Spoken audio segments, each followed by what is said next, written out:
नमस्कार, मेरा नाम हिमांशु धवन और ये आप मेरे चैनल में सोरेसिस के रिगार्डिंग आप समझना चाहते होंगे। कुछ बहुत सारी क्वेरीज होती हैं माइंड में। तो आज मैं बताना चाहूँगा सिर्फ और सिर्फ आपको डाइट के बारे में, क्योंकि अगर आप सोरेसिस हो तो आप अपनी डाइट से कैसे अपने सोरेसिस को ठीक कर सकते हो। क्योंकि डाइट एक मेजर रोल है। अगर हम आयुर्वेद की जाने तो हम सबसे पहले क्या कहते हैं, परहेज करो। परहेज क्यों करना चाहिए? वो इस वजह से क्योंकि आपको अपने सोरेसिस को क्योर करना है या ठीक करना है। देखो, सोरेसिस अगर मैं अपनी लैंग्वेज में बोलूँ, एक डॉक्टरी की लैंग्वेज में बोलूँ, तो वो एक मैनेजमेंट है। अगर आप अपने डाइट को रिफॉर्म कर सकते हैं तो आप उसको मैनेज भी ढंग से कर सकते हैं। तो आज मैं सिर्फ और सिर्फ आपको डाइट बताऊंगा, डाइट में खाना क्या है। सबसे पहले समझते हैं डेयरी प्रोडक्ट्स, क्योंकि बहुत सारे लोग कहते हैं कि डेयरी प्रोडक्ट्स आप ले सकते हैं, क्योंकि आज की डेट में जितने भी पेशेंट्स हैं, मे भी शायद अगर एलोपैथिक ट्रीटमेंट ले रहे हैं, दो चीज़ें जरूर लेते हैं। वो कौन कौन सी होती है? वो दो टैबलेट लेते हैं, मिथोट्रैक्सेट और एक फॉलिक एसिड। ये दोनों चीज़ें वो लेते हैं जिसकी वजह से उनका इम्यून सिस्टम जो होता है वो सप्रेस हो जाता है, जिसकी वजह से उनको जो फ्लेक्स हैं, जो उनके बड़े बड़े जैसे घाव जैसे बने हुई जो चीज़ें होती है स्किन के ऊपर, रेड रेड कलर की रैशेस हैं, वो कम होते हुए दिखाई देते हैं। क्यों? इम्यून सप्रेसेंट की वजह से।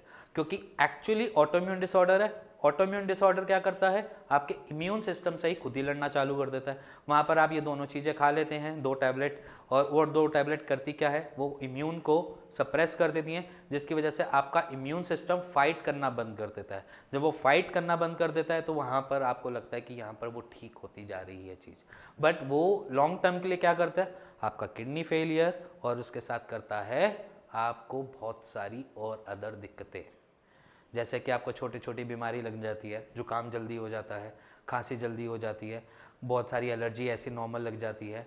ठीक है, ये क्यों होता है? क्योंकि आपका इम्यून सिस्टम ही सप्रेस हो रहा है, जिसकी वजह से आपको ये दिक्कत आनी चालू हो जाती है। अगर आप अपने इम्यून सिस्टम को सप्रेस से बचाने के बजाय उसको खुद ही अपनी तरीके से काम करने दो। जैसे अगर हम बोले जाए तो मैंने पिछली वीडियो में बताया था कि अगर आप नमक खाते हैं तो नमक इचिंग बढ़ाता है। अगर आप इचिंग को कम करना चाहते हैं तो नमक थोड़ा टाइम छोड़ दीजिए, तो आपकी इचिंग वहीं पे डाउन हो गई। सेकंड, अगर आप सिट्रस या कुछ भी फ्रूट्स वगैरह खाते हैं, चटनी चुटनी खाते हैं, वो भी आपकी इचिंग बढ़ाता है, रेडनेस बढ़ाता है, इन्फ्लेमेशन बढ़ाता है। इन्फ्लेमेशन माने कि सूजन बढ़ाता है। जिस जगह पे आपको सोरेसिस हो रहा है वहाँ पर आप कि वहाँ पर स्वेलिंग सी दिखेगी। अगर आप देखोगे तो उसका सरफेस थोड़ा सा ऊपर से निकला हुआ होगा और जा रहा होगा। अगर वो वाला सरफेस देखोगे तो वो क्या करता है? वो बेसिकली इन्फ्लेमेशन की वजह से हो रहा होता है। तो आप सिट्रस फ्रूट छोड़ दो, इन्फ्लेमेशन गायब।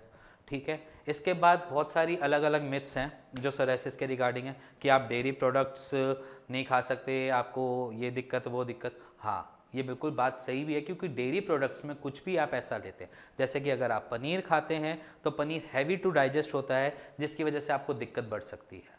जो भी चीज़ आपको हैवी टू डाइजेस्ट होगी, मान लीजिए ऑयल, घी, ये जितनी भी चीज़ें होंगी, वो आपका सोरेसिस को ट्रिगर कर सकती है, या मान लीजिए एग्रावेशन बढ़ा सकती है। तो अगर बहुत सारी चीज़ें हैं, वैसे मैं आपको पूरा डाइट प्लान बता देता हूँ, क्या डाइट प्लान होना चाहिए। तो आपको सिर्फ और सिर्फ नॉर्मल डाइट बताता हूँ अभी आज की इसी वीडियो में। तो डाइट होनी चाहिए आपकी, सबसे पहले अगर आप दिन से शुरू से स्टार्ट करते हैं, अगर हम पूरा मील की बात करेंगे तो वो एक अलग हिस्ट्री के बाद की जाती है, क्योंकि अगर मैं पूरा डाइट प्लान बनाऊंगा तो वो डिफरेंट तरीके से डाइट प्लान बनाऊंगा। बट सबसे पहली बात जो है कि आप दिन में करें क्या। सबसे पहले उठते हैं, डाइजेशन सिस्टम से ही काम स्टार्ट करते हैं ना, कि आपने फ्रेश होने जाना है, अपने मतलब एक तरीके से स्टूल पास करने जाना है। उससे पहले करते क्या है? उससे पहले मोस्टली लोग जो हैं वो गर्म पानी को जरूर पीते हैं। करना भी वही है कि सुबह सुबह उठो, सबसे पहले वार्म वाटर पियो, उसके बाद आप फ्रेश होने जाओ। उसके बाद फ्रेश होने के बाद करना क्या है? फ्रेश होने के बाद अपना जो मील है, ब्रेकफास्ट जिसे हम फर्स्ट मील कह देते हैं, आप अपने ब्रेकफास्ट में पोहा, दलिया, ओट्स, ये सारी चीज़ें ले सकते हैं। साथ में अगर आप ब्रेड बटर भी लेते हैं तो ले सकते हैं, क्योंकि bread butter as an light होता है, तो अपने ब्रेकफास्ट को जितना लाइट बना सकते हैं उतना बना लीजिए। ठीक है। यहाँ पर आपने सिट्रस फ्रूट्स नहीं खाने, उसकी जगह आप फ्रूट्स में रखते हैं तो पपाया खा सकते हैं, बनाना खा सकते हैं, क्योंकि ये दोनों चीज़ें आपको दिक्कत नहीं देंगे। बट बनाना थोड़ा हैवी होता है, अगर जिनको कॉन्स्टिपेशन है, क्योंकि सोरेसिस में मोस्टली पेशेंट को हमको कॉन्स्टिपेटेड मिलते हैं, तो अगर आप कॉन्स्टिपेटेड है तो आप बनाना नहीं खाएंगे, उसकी जगह से पपाया खाएंगे। ठीक है। इसके बाद आ जाता है हमारा मिड डे मील, जिसको हम ब्रेकफास्ट और लंच के बीच में कभी भी ले लेते हैं, वहाँ पर आप एक एप्पल ले सकते हैं। एप्पल आपका एग्रेवेट कभी नहीं करेगा और एग्रेवेशन नहीं होंगी आपको सोरायसिस में, और इवन आप उसको लेकर एज एन आपका डाइजेशन सिस्टम सही इंप्रूव हो जाता है। तो अपनी मील को हमेशा न्यूट्रिशन से भर के रखना है, हमने कहीं लैक नहीं करना, क्योंकि जितना हम न्यूट्रिशन लेंगे उतना आपका इम्यून सिस्टम सही बनेगा, सही तरीके से वर्क करेगा। उसको लगेगा कि हाँ भाई ये सेल्स हमारे अपने हैं, इनको नहीं मानना है, इनको नहीं दिक्कत देनी है। उसके बाद आती है आपकी लंच की बारी।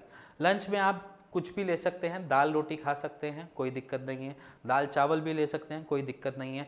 किसी किसी लोगों में चावल दिक्कत देता है क्योंकि वो इन्फ्लेमेशन बढ़ाता है, सूजन बढ़ाता है। जब सूजन बढ़ाता है तो शायद वो आपको सोरायसिस में भी दिक्कत दे सकता है।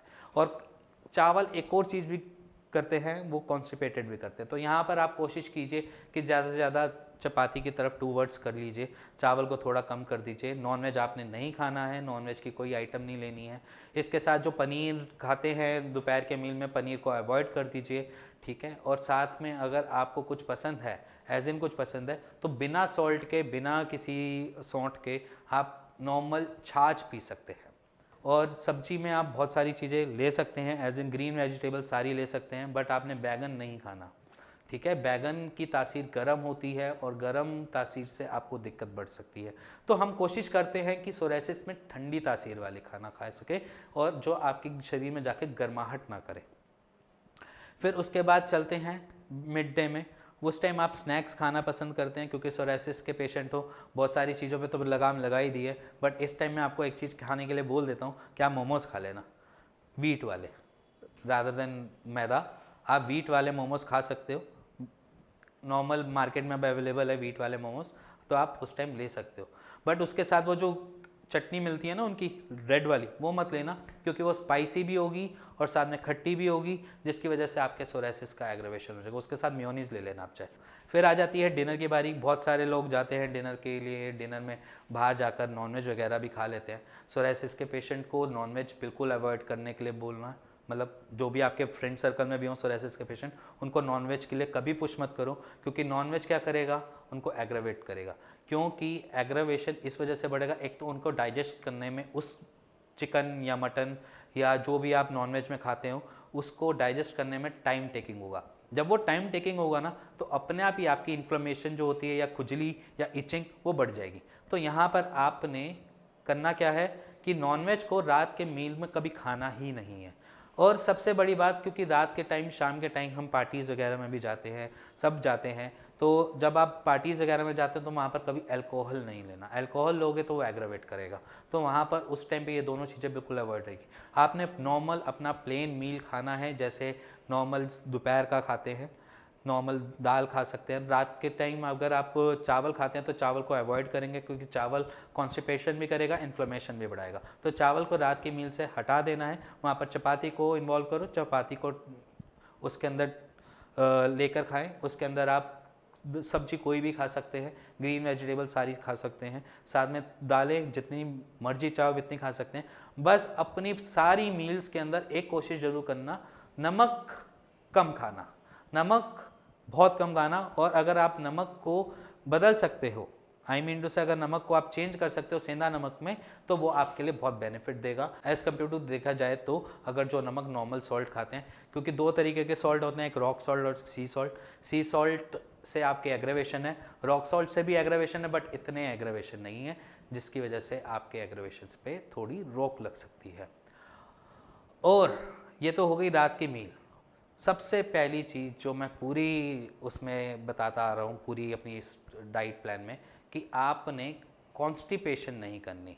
तो अगर रात को आपको दूध पीना हो, एज इन मिल्क, आप पी सकते हैं, कोई दिक्कत नहीं है, क्योंकि मिल्क आपको एग्रेवेट नहीं करेगा, बल्कि सुबह फ्रेश होने में आपकी हेल्प जरूर कर देगा। तो रात को अगर आप दूध पीते हैं तो बहुत बेटर है। अगर आप दूध के अंदर हल्दी डाल के पीते हैं और भी बढ़िया है। हल्दी का एक वर्किंग होता है हमारे अंदर।